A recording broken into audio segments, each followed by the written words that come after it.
Now I want to take a look at finding the arc length when my curve is given in terms of polar coordinates. Finding the arc length of a curve given in polar coordinates is fairly simple.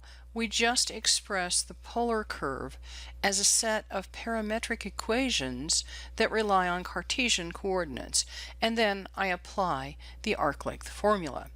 So if I'm given a function in terms of polar coordinates, such as r is equal to f of theta, where alpha is less than or equal to theta, which is less than or equal to beta, the parametric equations for this polar curve are given by x is equal to r cosine theta, which is equal to f of theta times cosine theta, and the y-coordinate is given by r sine theta, or f of theta sine of theta.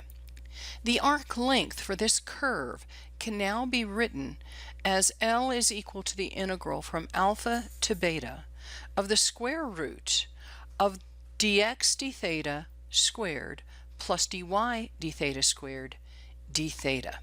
In order to compute this integral, I take my polar equations for x and y and take the first derivative with respect to theta.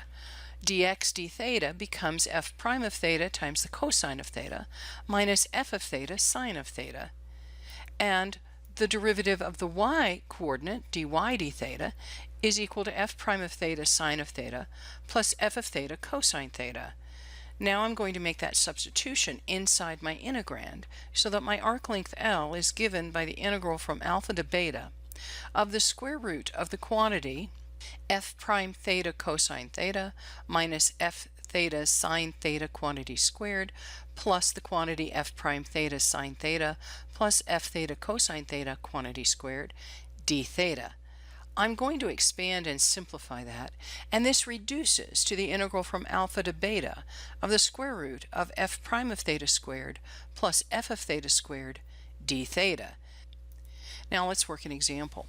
I want to find the length of the spiral that is specified by the equation r is equal to e raised to the theta power, where 0 is less than or equal to theta, which is less than or equal to 2 pi n, where n is any positive integer, 1, 2, 3, and so on.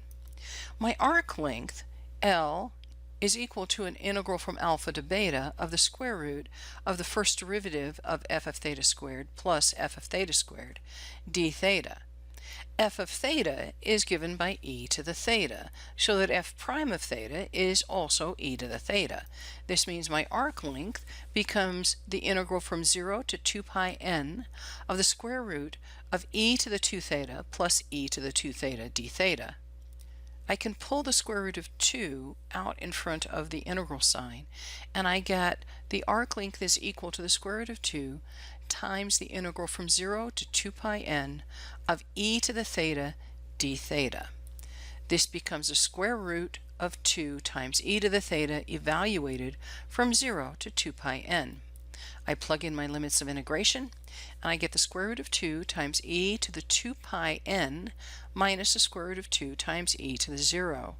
I factor square root of 2 out front, and I find that my arc length is the square root of 2 times the quantity e to the 2 pi n minus 1. So far, we are typically using t as the parameter because so very often my parameter is what is used to define trajectories, in particular trajectories with respect to time. But arc length itself can also be used as a parameter, and this is actually a little bit more natural in terms of understanding the full behavior of a complete curve.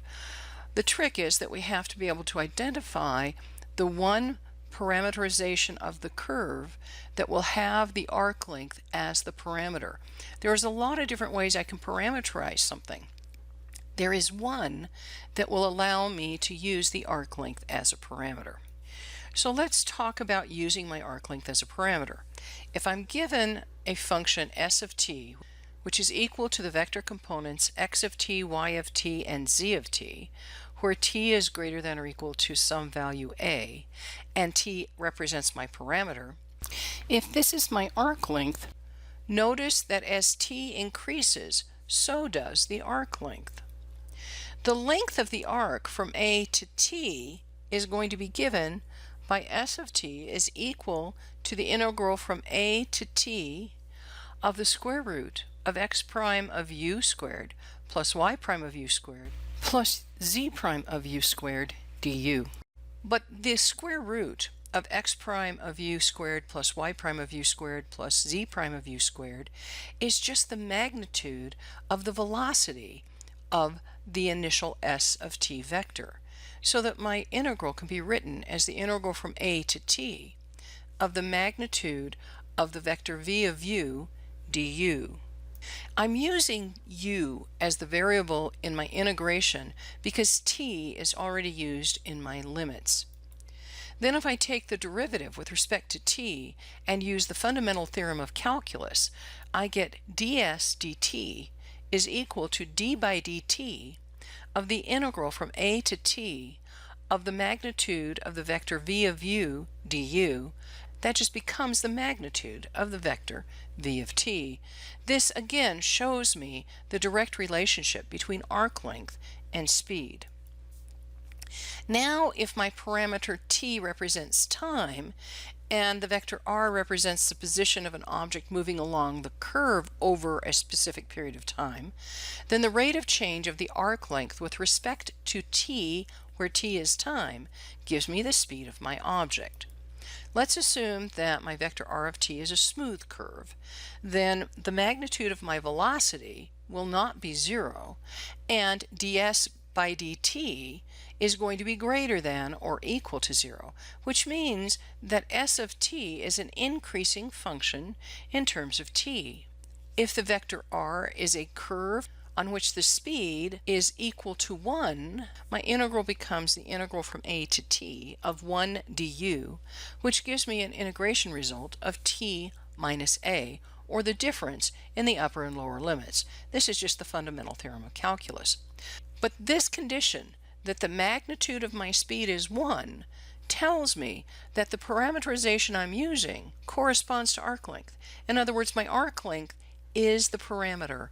So let's work another example.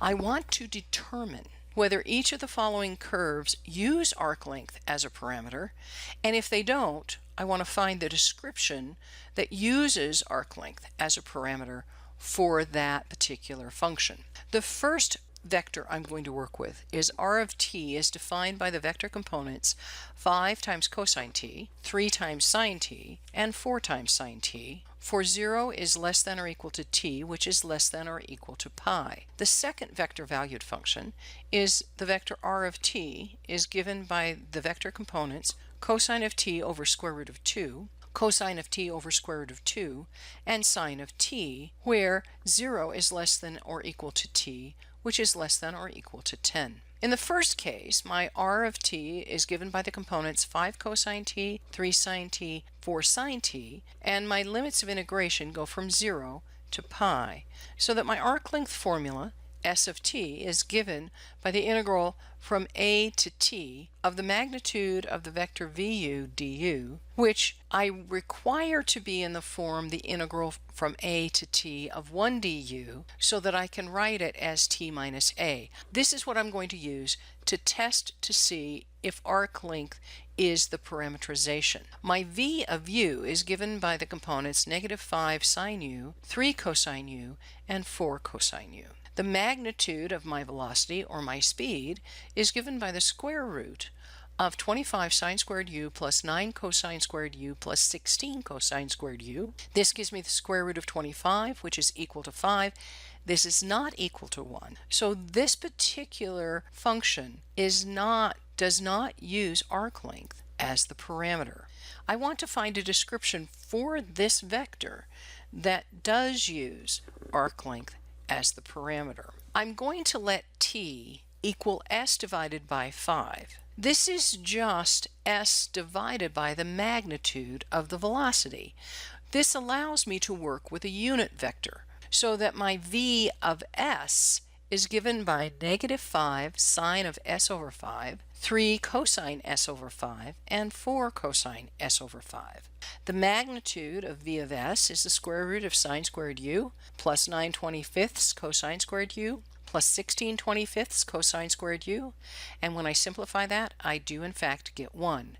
Now that the magnitude of my speed is 1, my vector r of s becomes the components 5 cosine s over 5, 3 sine s over 5, and 4 sine s over 5, and the limits of integration with this change in parameter are now given by 0 is less than or equal to s, which is less than or equal to 5 pi. This is now the description that uses arc length as the parameter. Let's look at the second one. My vector r of t is defined by the vector components cosine t over square root of 2, cosine t over square root of 2, and sine of t, and this is for 0 is less than or equal to t, and t is less than or equal to 10.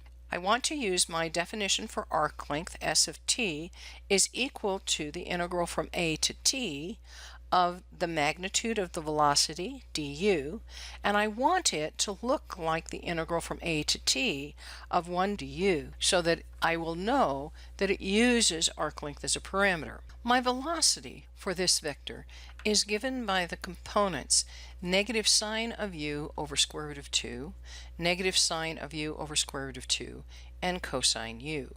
The magnitude of my velocity is given by the square root of sine squared u over 2 plus sine squared u over 2 plus cosine squared u. This reduces to the square root of 1, which is equal to 1. In this case, my vector r uses arc length as a parameter, and I'm done. So now you get to try it. Pause the video and find the following. When you're ready, restart the video to check your understanding. First, you want to find the arc length of the curve given by r is equal to sine squared of theta over 2, for 0 is less than or equal to theta, which is less than or equal to pi. And then you want to determine if the vector equation r of t given by vector components t squared, 2t squared, and 4t squared, for 1 is less than or equal to t, which is less than or equal to 4, uses arc length as a parameter. And if it does not, you want to find a description that does use arc length as a parameter. For the first one, I want to find the arc length of the curve r is equal to sine squared of theta over 2, where 0 is less than or equal to theta, which is less than or equal to pi. The arc length is given by the integral from alpha to beta of the square root of f prime of theta squared plus f of theta squared d theta. F prime is given by sine of theta over 2 times cosine of theta over 2, so that my arc length is given by the integral from 0 to pi of the square root of sine squared theta over 2 times cosine squared theta over 2 plus sine to the fourth of theta over 2 d theta. This becomes the integral from 0 to pi of the square root of sine squared theta over 2 d theta, which is equal to the integral from 0 to pi of sine of theta over 2 d theta. I do the integration piece and I get L is equal to -2 times cosine of theta over 2 evaluated from 0 to pi. This gives me -2 times 0 minus 1, which is positive 2. Now I want to determine if the vector equation given by components t squared, 2t squared, and 4t squared, for 1 is less than or equal to t, which is less than or equal to 4, uses arc length as a parameter, and if it doesn't, I want to find a description that does. So first I need to determine if it uses arc length as a parameter. If it does, I know that the magnitude of my derivative of my function is going to equal 1. So I compute the magnitude of the velocity vector v of t. That gives me the square root of 4t squared plus 16t squared plus 64t squared, which simplifies to the square root of 84t squared, and I can simplify it further to be 2t times the square root of 21, which does not equal 1.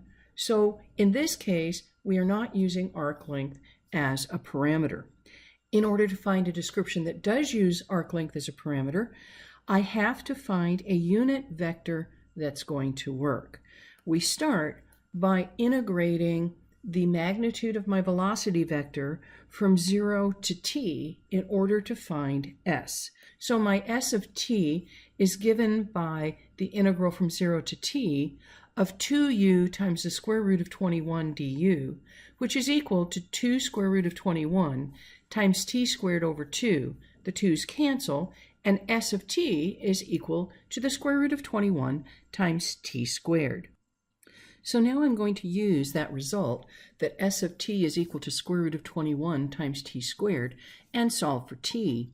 I find out that t squared, quite simply, is s over square root of 21, and when I plug in 1 for t and 4 for t, I find that my new interval runs from square root of 21 to 16 times the square root of 21. So now my vector becomes r of s is equal to a vector with components s over square root of 21, 2 times s over square root of 21, and 4 times s over square root of 21, for square root of 21 is less than or equal to s, which is less than or equal to 16 times square root of 21. The magnitude of my vector is given by the square root of 1 over 21 plus 4 over 21 plus 16 over 21, which gives me the square root of 21 over 21, or 1, which confirms that my parameterization with respect to s has indeed given me a curve that uses arc length as the parameter. Be sure and let me know if you have any questions about working with the lengths of polar curves.